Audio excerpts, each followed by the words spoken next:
Hello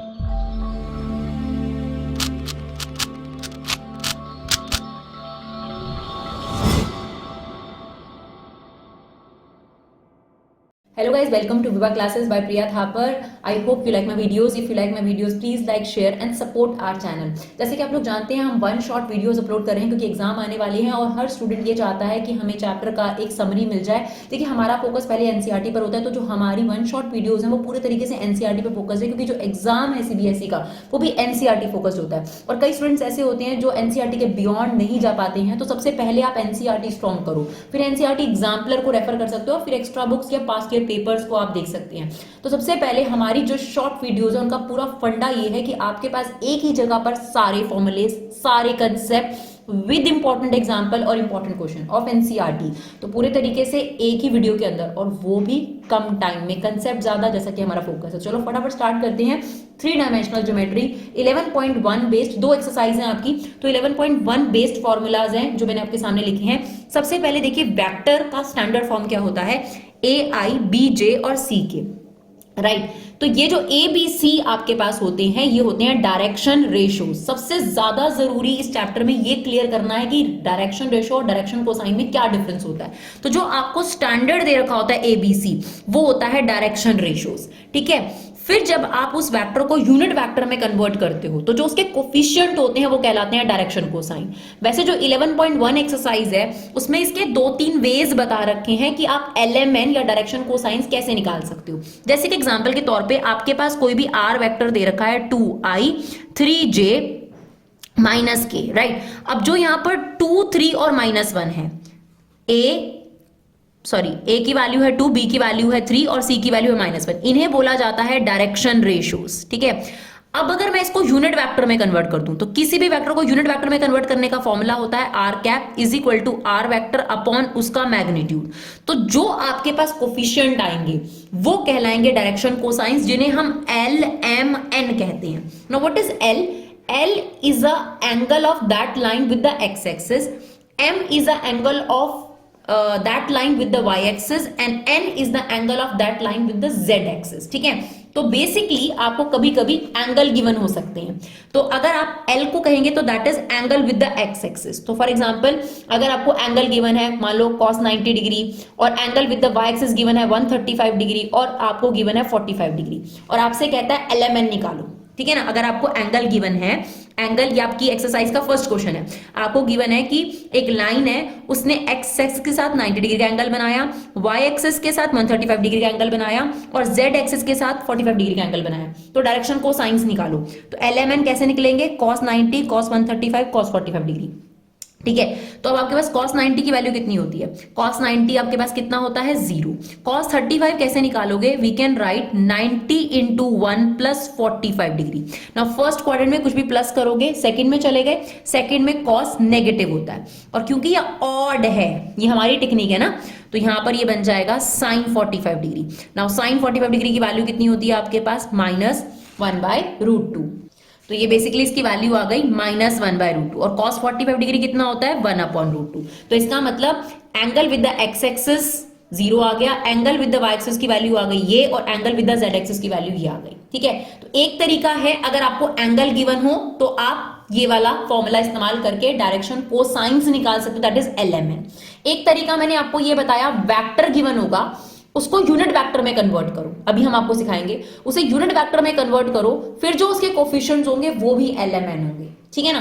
तो अब देखो ये पहला सिचुएशन थी, अगर एंगल गिवन हो तो एलएमएन ऐसे निकालते हैं। दूसरा केस, अगर आपको कभी भी 2 पॉइंट्स गिवन हो तो पहले उन 2 पॉइंट से वेक्टर बना लो। सबसे पहला काम ये करो, उन 2 पॉइंट से क्या बना लो, वेक्टर। नया फॉर्मूला याद करने की जरूरत नहीं है, इसमें इसका फॉर्मूला है, मत करो याद, वेक्टर बनाओ। तो अगर मुझे ए और ये बी दे रखा है, फॉर एग्जाम्पल मुझे ए बी वेक्टर बनाना है, तो क्या करते हैं, बी में से ए को माइनस करते रहेंगे, तो 1 माइनस दिस, ये कितना हो जाएगा 3i 2 - 4 that is -2j and 3 + 5 that is 8k। Is it okay, ये वेक्टर आ गया। अब आप एक काम करो, मैंने अभी आपको बताया, अभी जो आपके पास a 3 दे रखा है, b -2 दे रखा है और c 8 दे रखा है, ये है डायरेक्शन रेशियोज। अब मैं क्या करूंगी, इसको यूनिट वेक्टर में कन्वर्ट कर दूंगी। तो यूनिट वेक्टर में कन्वर्ट कैसे करते हैं, इस वेक्टर को इसके मैग्नीट्यूड से क्या कर दो, डिवाइड। तो 3i - 2j प्लस 8k, इसको डिवाइड करो, 3 का स्क्वायर कितना हो गया 9, 2 का स्क्वायर 4 और 8 का स्क्वायर हो गया 64।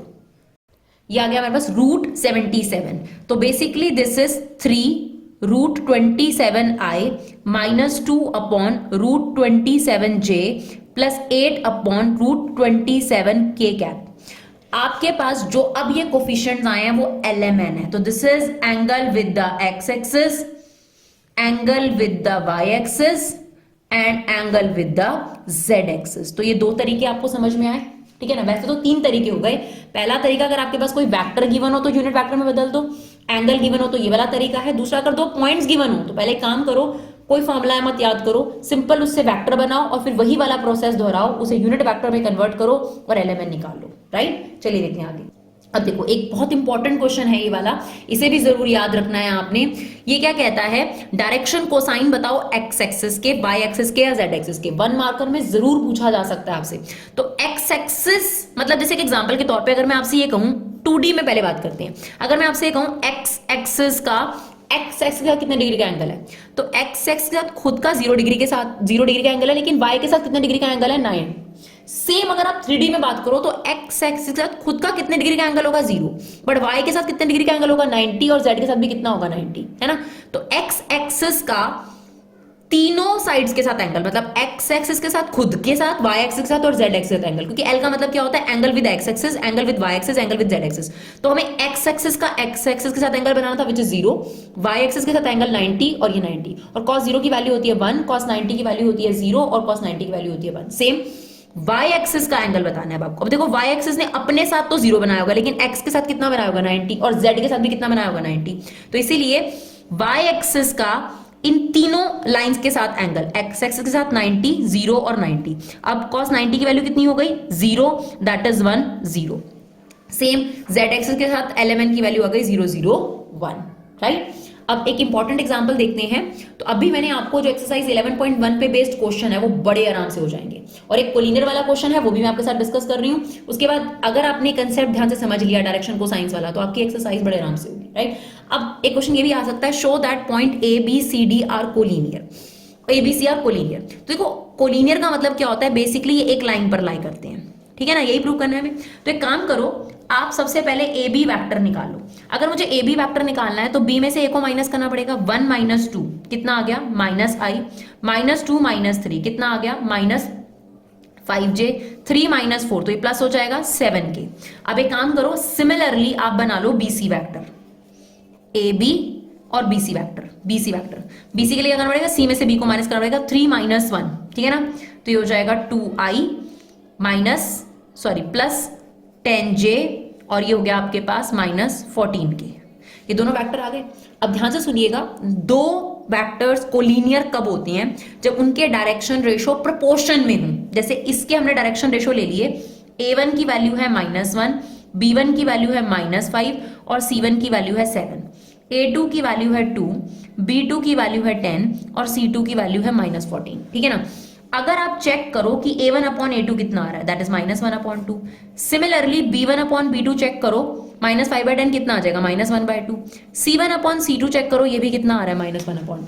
अगर ये तीनों रेशोज इक्वल आ जाएं तो हम ये बोलते हैं कि वो दो वेक्टर्स या दो लाइंस क्या हैं, कोलिनियर है, राइट। तो आपको कोलिनियर भी प्रूव हो गया। तो इस एक्सरसाइज से बेस्ड ऐसे ही क्वेश्चन आएंगे, या तो आपको डायरेक्शन को साइंस निकालने को बोलेगा या आपके पास कोलिनियर प्रूव करने को बोलेगा, राइट। चलिए देखते हैं नेक्स्ट एक्सरसाइज पे बेस्ड फॉर्मूलाज और उससे रिलेटेड एग्जांपल और क्वेश्चन। चलिए अब 11.2 पे बेस्ड इंपॉर्टेंट क्वेश्चंस और फॉर्मूलाज देखते हैं। तो इसमें सबसे इंपॉर्टेंट तो है, आपको इक्वेशन ऑफ लाइन बनाने को बोलेगा, ठीक है ना। और ये जो फर्स्ट केस है इसे स्टैंडर्ड फॉर्म बोलते हैं, ये स्टैंडर्ड फॉर्म है। तो आपको केस 2 दे रखे हैं, 2 ही केस होंगे, या तो आपको एक पॉइंट और एक वेक्टर गिवन होगा, एक पॉइंट गिवन होगा और एक क्या गिवन होगा, वेक्टर। तो जो पॉइंट गिवन होगा x1 y1 z1, उसमें i j k लगाकर उससे a वेक्टर तैयार कर देना, ये आपका a vector. Lambda as it is रहेगा, और एक और वेक्टर आपको दे ही रखा होगा, वो b वेक्टर होगा आपका। Is it okay.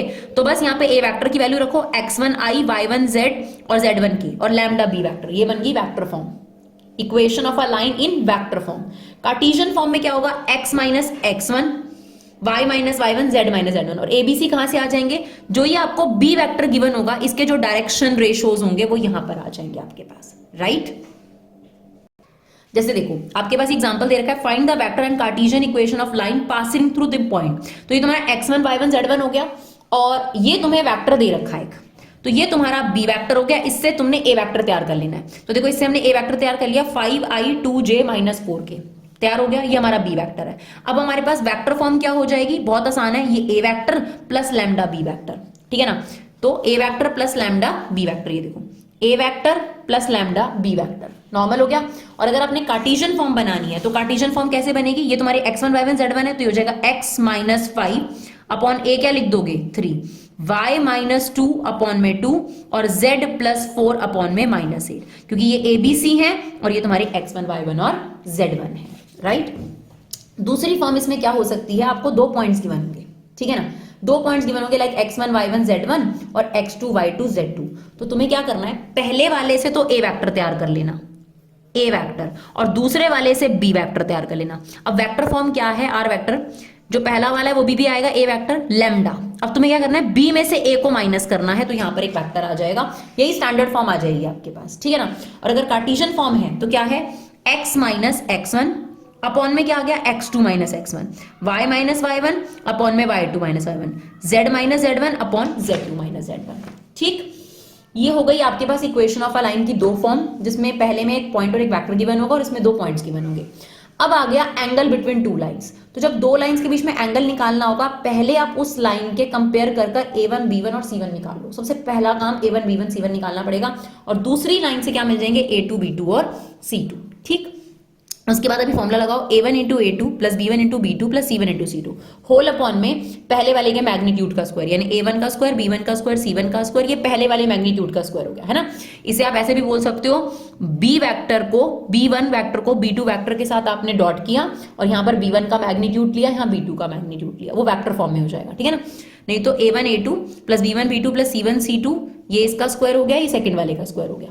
अब अगर कभी भी आपको 2 लाइंस परपेंडिकुलर प्रूव करनी हो तो ये वाली वैल्यू 0 के इक्वल आ जानी चाहिए, और अगर आपको कभी भी 2 लाइंस पैरेलल प्रूव करनी हो या कोलिनियर प्रूव करनी हो तो a1 upon a2 = b1 upon b2 = c1 upon c2 का रेशो चेक कर लो। अगर ये रेशो सेम आता है तो वो लाइंस पैरेलल भी हैं और कोलिनियर एक ही बात है, ठीक है। चलिए देखते हैं आगे। जो ऊपर अभी मैंने आपको एंगल का फॉर्मूला बताया, ये ऊपर वाला वेक्टर फॉर्म में था, ये कार्टेशियन फॉर्म में है, b1 डॉट b2 और दोनों का मैग्नीट्यूड, ठीक है। अपना अपना पसंद होती है, जैसे मुझे कार्टेशियन फॉर्म बहुत पसंद है, कई लोगों को वेक्टर फॉर्म पसंद होती है, तो वो ये वाला फॉर्मूला यूज कर सकते हैं। पहले के मुकाबले तो फॉर्मूलेज बहुत ज्यादा श्रिंक कर दिए हैं, नहीं तो बहुत ज्यादा फॉर्मूले से 3D में, वैसे 3D मुश्किल नहीं है, सिर्फ फॉर्मूलेज की वजह से ही दिक्कत आती थी। अब कहता है शॉर्टेस्ट डिस्टेंस बिटवीन 2 लाइंस। अगर 2 लाइंस के बीच में डिस्टेंस निकालना हो तो सेम, पहले दोनों लाइंस में से उनके a1 b1 c1 और x1 y1 और z1 निकाल लो, मतलब उनका पॉइंट निकाल लो और उनके डायरेक्शन को साइंस निकालो, डायरेक्शन रेशियोज निकाल लो, ठीक है ना। और याद रखना, कभी कभी अगर डायरेक्शन को साइंस दे रखे हो तो वो भी डायरेक्शन रेशियो की तरह यहाँ पर इस्तेमाल हो सकते हैं, कोई दिक्कत वाली बात नहीं है। तो फॉर्मूला क्या है, x2 - x1 y2 - y1 z2 - z1, एक नंबर आ जाएगा, a1 b1 c1 ये पहली लाइन से मिलेगा, a2 b2 c2 ये दूसरी लाइन से मिलेगा। नीचे जो ये लिखा है इससे बच्चे खबर आ जाते हैं, ये तो उनको याद हो जाता है, तो इसका मैं आपको शॉर्ट ट्रिक बता रही हूँ, ध्यान से सुनना। बकाब लिख लो, यहाँ पर लिख दिया बकाब।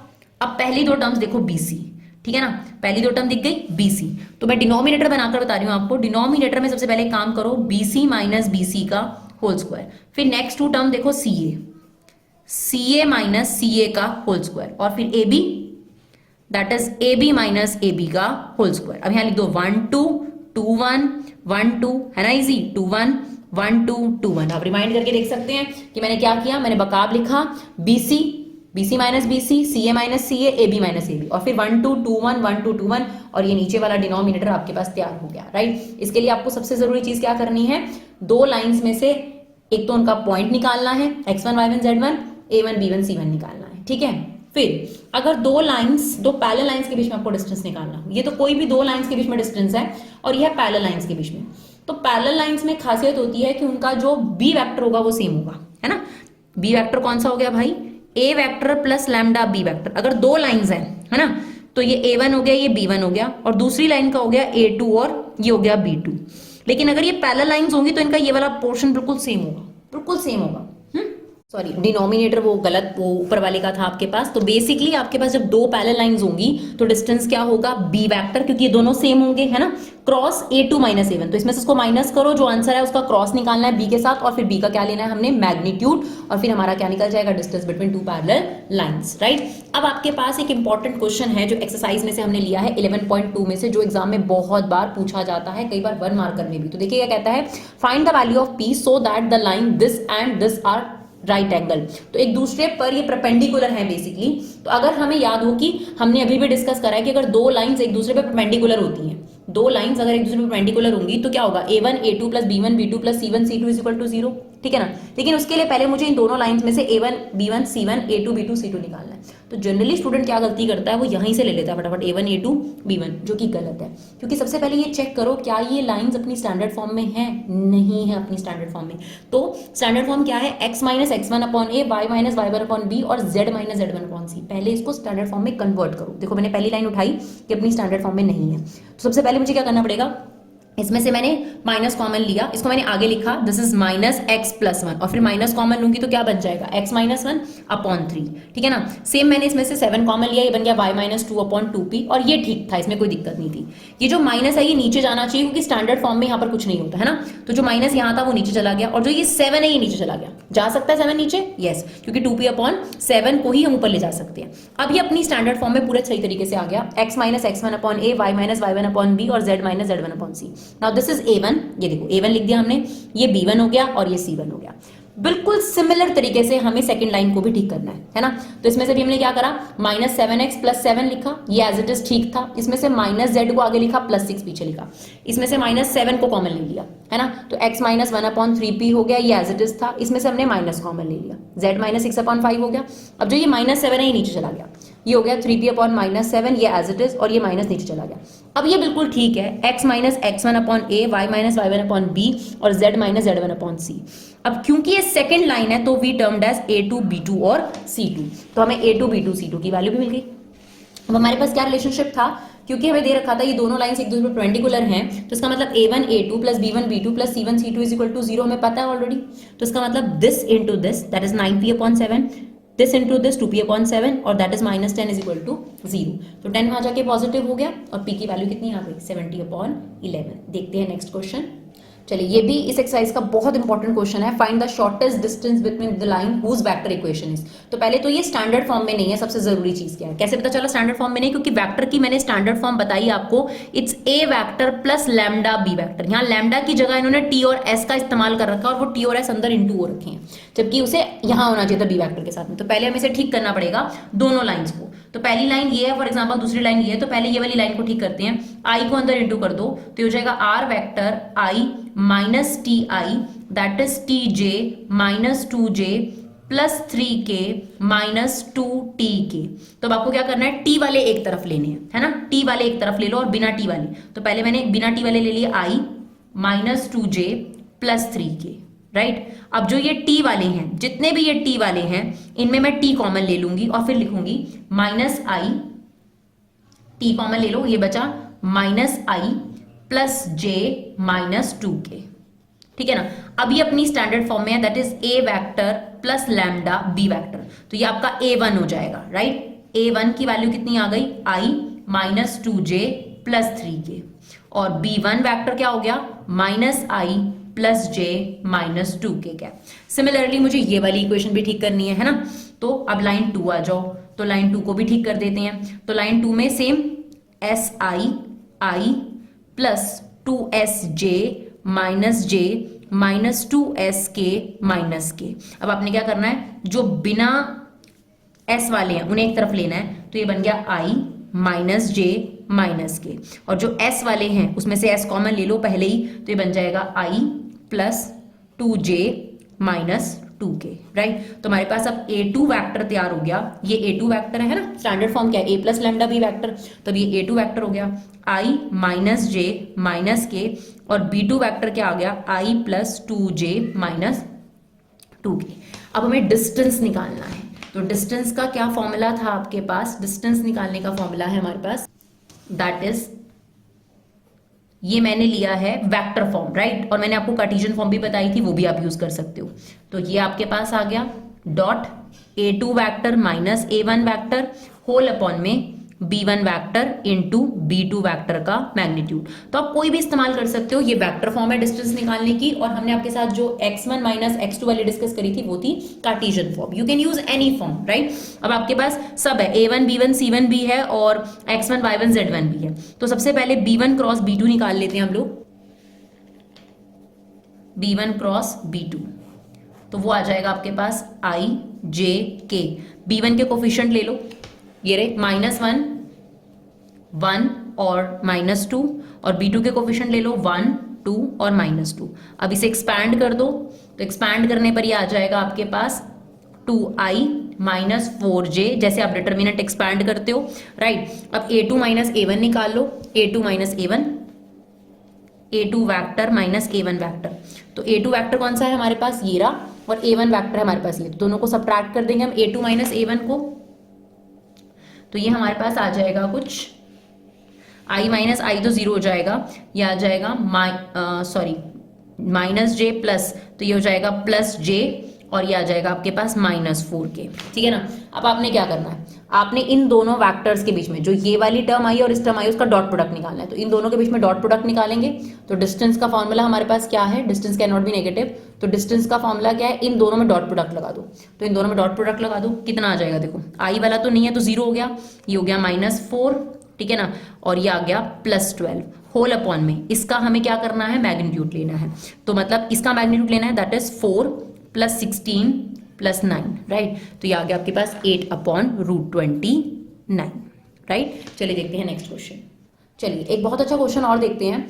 फाइंड द, ये मिसलेनियस में आपको क्वेश्चन दे रखा है, find the equation of a line parallel to x axis. है दिखने में बहुत अजीब सा, लेकिन है बहुत सिंपल, ठीक है ना। Find the equation of a line parallel to x axis. अब देखो मैं आपको 2D में समझाती हूँ, जैसे कि एग्जांपल के तौर पे x एक्सिस है, y एक्सिस है। अगर मैं कहूँ कोई भी लाइन x एक्सिस के पैरेलल है, तो वो x एक्सिस के साथ कितने डिग्री का एंगल बनाएगी, 0, लेकिन y के साथ कितना बनाएगी, 90। तो 3D में क्या होगा, अगर वो लाइन x एक्सिस के पैरेलल है तो x के साथ 0 डिग्री का एंगल बनाएगी, लेकिन y और z के साथ कितने डिग्री का एंगल बनाएगी, 90। तो इनडायरेक्टली इससे मुझे LMN पता चल सकते हैं, है ना। तो उसने x एक्सिस 0 डिग्री का एंगल बनाया होगा, लेकिन y के साथ 90 और z के साथ भी कितना बनाया होगा, 90। अब cos 0 की वैल्यू 1 और इसकी कितनी हो गई आपके पास, राइट। तो आपके पास ABC मिल जाए या LMN मिल जाए, एक ही बात है। और पासिंग थ्रू ओरिजिन दे दिया, तो मैंने आपको बताया था कि स्टैंडर्ड फॉर्म क्या होती है, x minus x1 upon a, y minus y1 upon b और z minus z1 upon c। Passing through point उसने ओरिजिन दे दिया, इसका मतलब x1 y1 z1 आपके पास 0 0 है। और LMN आ जाए या ABC आ जाए, एक ही बात है। अगर आपके पास कभी कभी ऐसा हो कि ABC की जगह LMN हो तो यू कैन यूज दैट। तो x minus 0 upon 1, y minus 0 upon 0 और z minus 0 upon 0, that is the equation of a line. चलिए देखते हैं क्वेश्चन नंबर 4। चलिए अब क्या कहता है, बहुत इंपॉर्टेंट क्वेश्चन है, काफी अच्छा क्वेश्चन है, क्योंकि काफी सारी चीजें तो कटी गई हैं आप लोगों की इसके अंदर से, तो ये कुछ अच्छे क्वेश्चनों में से एक है। Find the vector equation of a line. Clearly बोला वेक्टर इक्वेशन, तो आपको वेक्टर इक्वेशन ही बनानी पड़ेगी।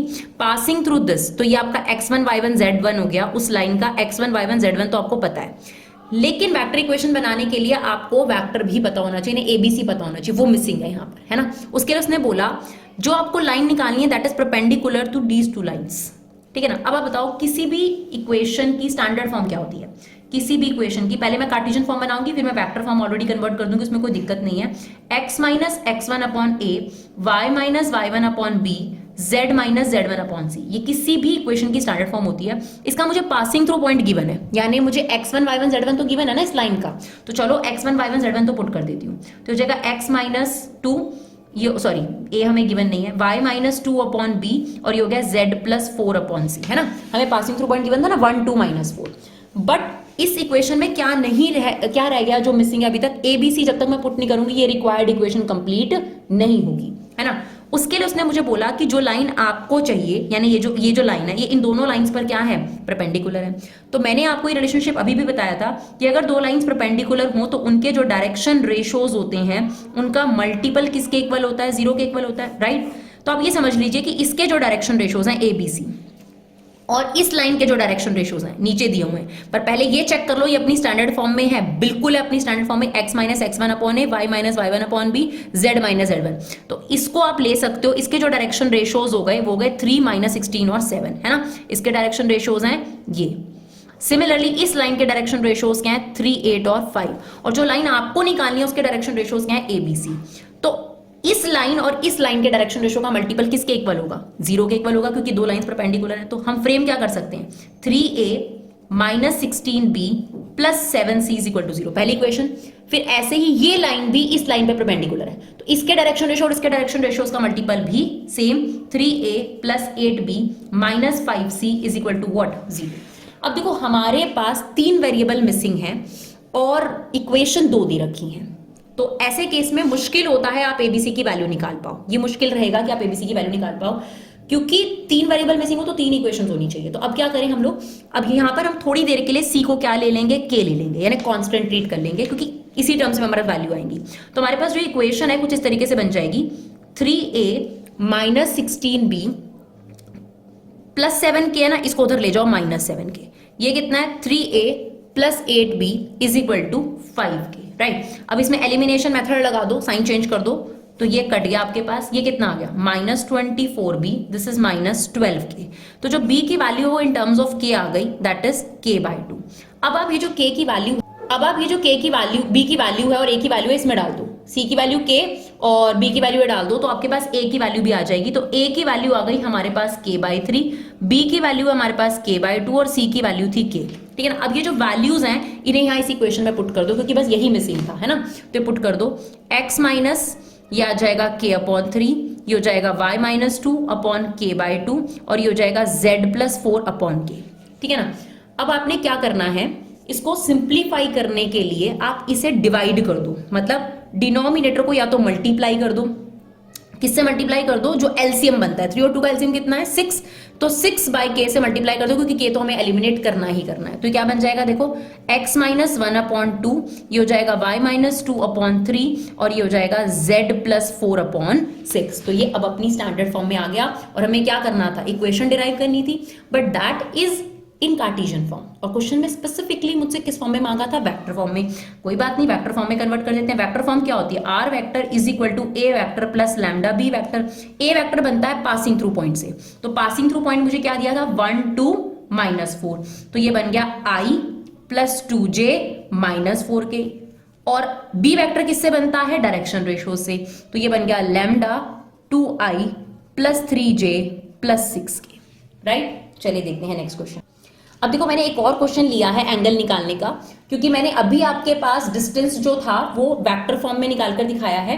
अब मैं आपको यहाँ पर एंगल जो है वो कार्टेशियन फॉर्म में निकाल के दिखा रही हूँ। तो कहता है find the angle between pair of lines. तो कोई भी फॉर्म आप ले सकते हो जो आपको इजी लगे, जैसे मुझे पर्सनली कार्टेशियन फॉर्म बहुत आसान लगती है। Find the angle between pair of lines. तो एंगल निकालने का फॉर्मूला मैंने आपको क्या बताया था, cos theta equal to a1 a2 plus b1 b2 plus c1 c2 whole upon में पहली वाली लाइन के मैग्नीट्यूड का स्क्वायर, सिमिलरली सेकंड वाली लाइन के मैग्नीट्यूड का स्क्वायर। यही फॉर्मूला बताया था हमने आपको, ठीक है। अब a1 b1 c1 निकालने से पहले चेक कर लो कि अपनी स्टैंडर्ड फॉर्म में है। हाँ जी, ये बिल्कुल स्टैंडर्ड फॉर्म में है। तो a1 की वैल्यू है 3, b1 की वैल्यू है 5 और c1 की वैल्यू है 4, a2 की वैल्यू है 1, b2 की वैल्यू है 1 और c2 की वैल्यू है आपके पास 2। बस अब वैल्यूज रख दीजिए, a1 इंटू a2 ये कितना आ जाएगा 3, b1 into b2, c1 into c2, ठीक है ना, अपॉन में इनका स्क्वायर। तो ये आ जाएगा 3 का स्क्वायर 9, 5 का स्क्वायर 25 और 4 का स्क्वायर 16। सिमिलरली 1 का स्क्वायर और 2 का स्क्वायर, तो 1 प्लस 1 प्लस 4, तो ये कितना आ गया आपके पास, दैट इज 16। ये आ गया √50, ये आ गया √6, तो अब ये आ गया 16। इसे सिंप्लीफाई करो, वो प्राइम फैक्टराइज करो और ये आ गया √16, ठीक है ना। तो आप इसे सॉल्व करेंगे तो ये आपके पास, अगर आप इसे रैशनलाइज करना चाहते हैं तो आप रैशनलाइज कर दीजिए। तो रैशनलाइज करने के बाद थोड़ा सिंप्लीफाई होके 8√3/15 आपके पास आंसर बचेगा। तो ये हमारा cos थीटा है, ठीक है, ये हमारे पास cos थीटा आ गया। Now theta is equal to cos inverse 8√3/15, right. चलिए एक और लास्ट क्वेश्चन देखते हैं और उसके बाद आप लोग इस चैप्टर को अच्छे तरीके से रिवाइज कर पाएंगे, हमें पूरी उम्मीद है। चलिए देखते हैं एक और क्वेश्चन इसका।